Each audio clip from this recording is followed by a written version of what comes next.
BJP చెప్తున్నా నేను పైసా అని నువ్వు మాట్లాడడం అయిపోయింది. నువ్వు మాట్లాడే గవర్నమెంట్ మాట మీ మీద మాట్లాడతాం. మీ బాధ్యత కూడా ఉన్నది, మీ బాధ్యత కూడా ఉన్నది. మీరు కూడా అవును, మీరు ఎందుకు వెనక పోయినరు, మీ పార్టీ ఎందుకు వెనకకు పోయింది, నీ పార్టీ ఎందుకు వెనకకు పోయింది, ఎక్కడ పోయినరు ప్రభుత్వం మీద మాట్లాడతాం, మీ మీద మాట్లాడతాం. రేవంత్ మీద రేవంత్ డకైట్ అని మాట్లాడినాం. రేవంత్ బరాబర్ మాట్లాడు, నువ్వు ఎవరు చెప్పేందుకు బరాబర్ మాట్లాడతాం. నువ్వు ఎక్కడ పోయినా, మీరు ఎక్కడ పోయినరు, మేము మాట్లాడుతున్నాం. నువ్వు పోయి ఏం చెప్పాలో అక్కడ మేము మాట్లాడుతున్నాం. మీరు అక్కడ ప్రభుత్వం మీద అన్ని మాట్లాడతాం. మీరు వచ్చింది కదా, మీరు కొస్తేలేదాకా ప్రభుత్వం మీ మీద కూడా మాట్లాడతాం. ప్రభుత్వం మీద అన్ని రాజకీయ బీజేపీ మీద కూడా మాట్లాడతాం. తీసుకో రేపు పొద్దుగాలవో తీసుకో. అరే నువ్వు కొట్లాడే నీ ప్రవళిక ఎట్లా చచ్చిపోయింది, ప్రవళిక ఎట్లా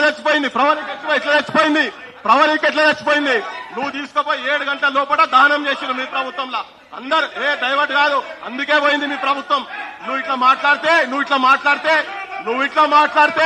డైవర్ట్ కాదు. నువ్వు మైక్ ఉంచుకోదు నే కడుపు గాలి మాట్లాడుతున్నాం ఇక్కడ. నువ్వు కాదు నడవదు. బరాబర్ అన్ని పార్టీల గురించి మాట్లాడతాం. నువ్వు నాకు చెప్తా అందరి గురించి మాట్లాడతాం. ఎవరెవరు రంగులేమున్నాయో బీజేపీ గురించి మాట్లాడతాం. నేను కాంగ్రెస్ వాళ్ళు డకాయిట్లని బరాబర్ మాట్లాడతాం. నువ్వు చెప్పుడు కాదబ్బా, నువ్వు చెప్తేంది ప్రజాస్వామ్యం. అట్లా కాదు, నేను అదే మాట్లాడుతున్నా. నిరుద్యోగుల పక్షాన్ని మాట్లాడుతున్నాం.